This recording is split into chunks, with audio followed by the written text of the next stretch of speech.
Je vais détruire ton commerce et tous tes clients viendront chez moi.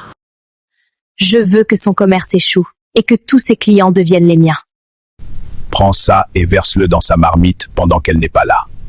Prenez votre pop-corn et laissez-moi vous raconter comment cette histoire a commencé.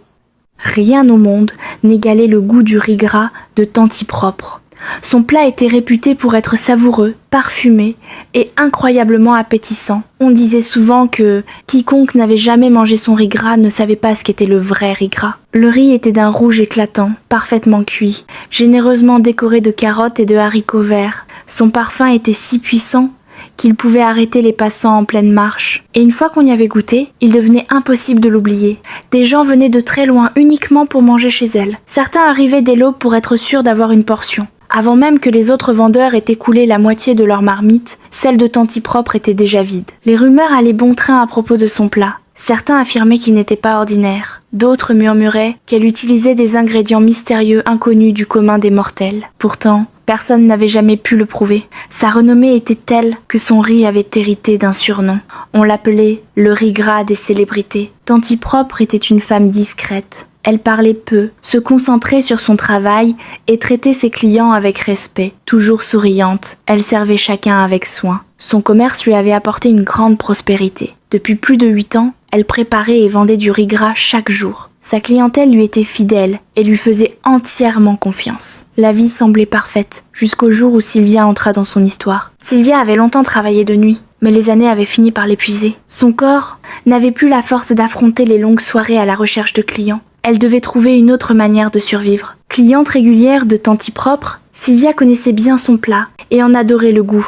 Elle admirait aussi la réussite de son commerce. Un jour, elle se rendit à son stand et lui parla avec franchise. Elle lui expliqua qu'elle souhaitait, elle aussi, se lancer dans la vente de nourriture, car la vie était devenue trop difficile pour elle. Tanti Propre l'écouta et lui répondit avec bienveillance qu'elle n'avait aucun problème avec cela. Selon elle, chacun faisait de son mieux pour s'en sortir. Encouragée, Sylvia ouvrit son propre petit commerce 2 semaines plus tard. Elle se mit à préparer du riz gras, essayant d'imiter chaque détail, les carottes, les haricots verts, la présentation. Elle copiait tout ce qu'elle voyait. Pourtant, quelque chose manquait. Le goût n'y était pas. Les clients se faisaient rares. Certains jours, elle ne vendait qu'une seule assiette. D'autres jours, personne ne s'arrêtait. Sylvia passait ses journées assise dans son échoppe, observant les passants qui ignoraient son stand pour se diriger directement vers celui de Tanti Propre. Un soir, seule avec ses pensées, elle se mit à réfléchir. Comment pouvait-elle faire exactement le même métier, cuisiner le même plat et obtenir des résultats si différents? Tandis que son commerce stagnait,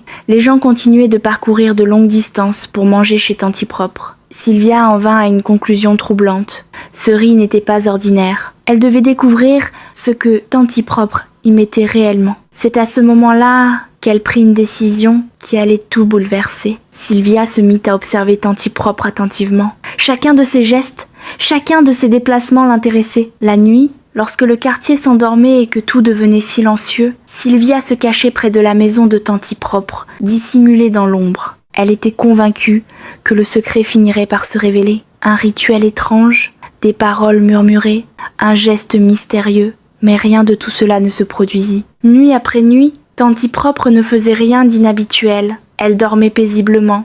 Il n'y avait ni secret visible, ni rituel obscur, ni comportement étrange. Après de nombreux jours d'observation, Sylvia finit par perdre patience. Elle se dit qu'elle avait suffisamment observé. Rien ne semblait inhabituel. Aucun geste étrange, aucun secret apparent. Et pourtant, malgré tout, ce commerce continuait de prospérer d'une manière incompréhensible.